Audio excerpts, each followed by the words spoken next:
Bismillahirrahmanirrahim. Assalamualaikum warahmatullahi wabarakatuh.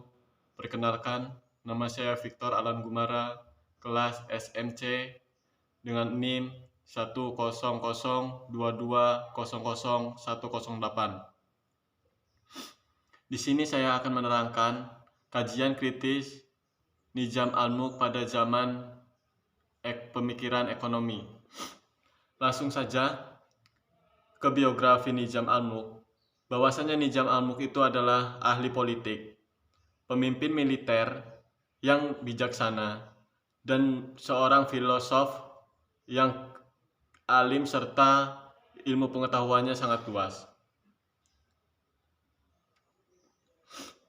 Walaupun Nizam al-Mulk ini adalah seorang wazir ahli dalam bidang politik, namun beliau juga menyumbangkan pemikiran ekonomi yang dituangkan dalam bukunya yang berjudul The Books of Government of Rules of the King. Di dalam buku ini, beliau itu memberikan penjelasan terkait dengan administrasi pemerintahan Islam.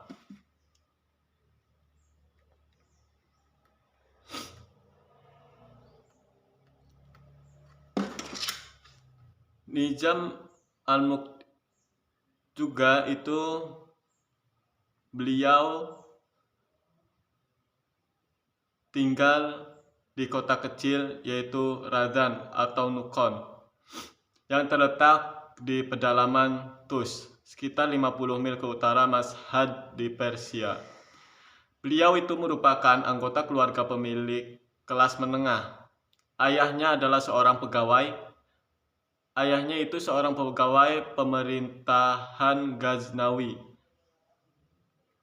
Pendidikan beliau dasarnya adalah mempelajari hadis dan fikih atas kehendak ayahnya yang ingin menjadikan dia sebagai seorang yang berprofesi hukum, yang semula di bawah bimbingan Abdul Al-Samad Fundurozi, yaitu seorang ahli hukum yang terkenal. Kemudian dia belajar lagi dengan seorang alim, yaitu Syafi'i bernama Imam Muwaffai dari Nishapur.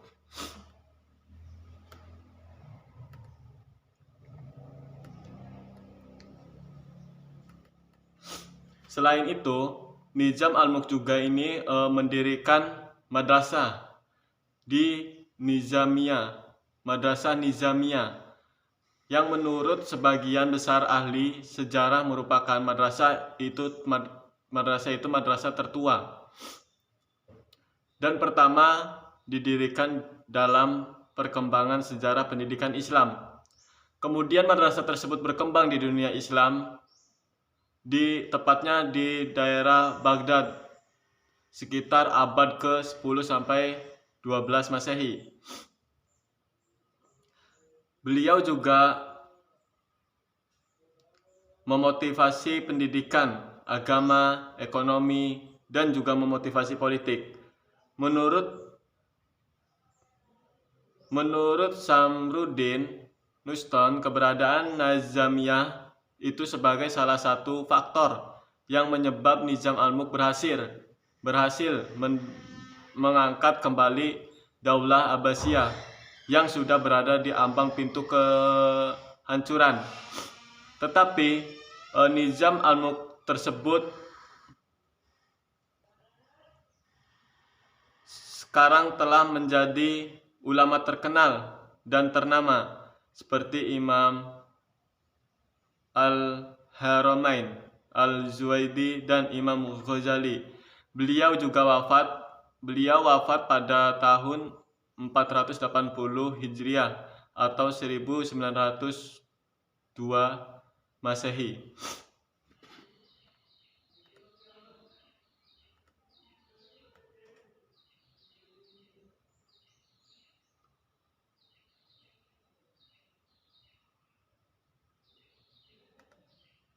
Menurut Nizam al-Mulk, Struktur anggaran pendapatan belanja negara atau bisa disebut APBN itu terdapat cara yang digunakan untuk menghimpun dan guna menjalankan pemerintah.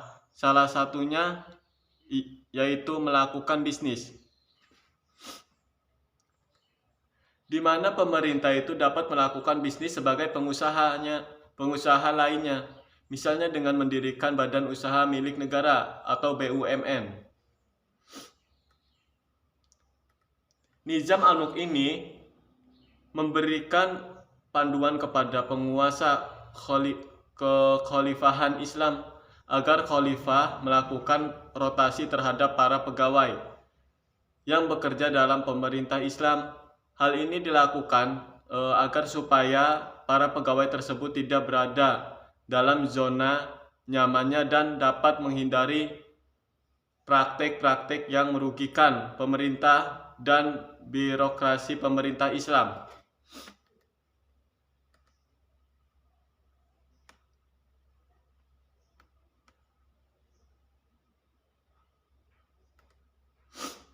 Mengenai tata kelola perpajakan yang dilakukan kekhalifahan Islam, yaitu dengan menciptakan Diwan Al-Kharaj sebagai lembaga pengumpul pajak dengan tugas untuk mengumpulkan pajak bumi dari para warga masyarakat, dan sebagai konsekuensinya mereka itu berkewajiban untuk memberikan perlindungan keamanan kepada warga masyarakat.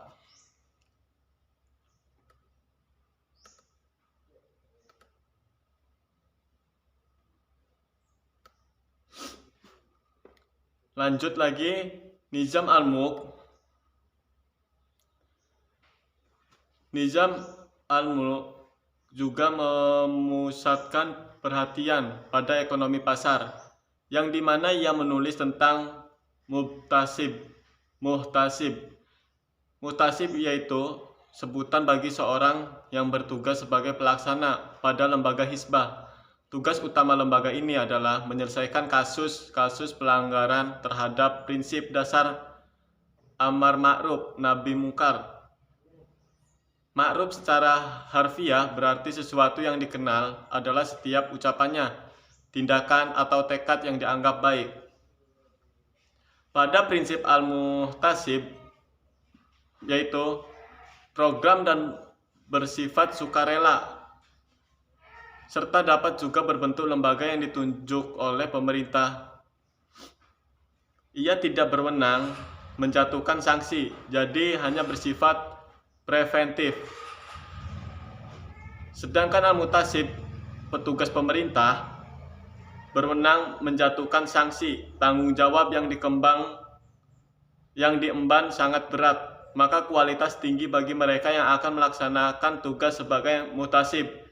Dipersyaratkan yaitu orang yang merdeka dan faqih, mukmin, mukallaf, mampu mengemban tugas amar ma'ruf nahi mungkar, adil dan diangkat oleh penguasa. Mungkin cukup sekian penjelasan tentang kajian kritis Nizam al-Mulk pada era ekonomi. Cukup sekian. Wassalamualaikum warahmatullahi wabarakatuh.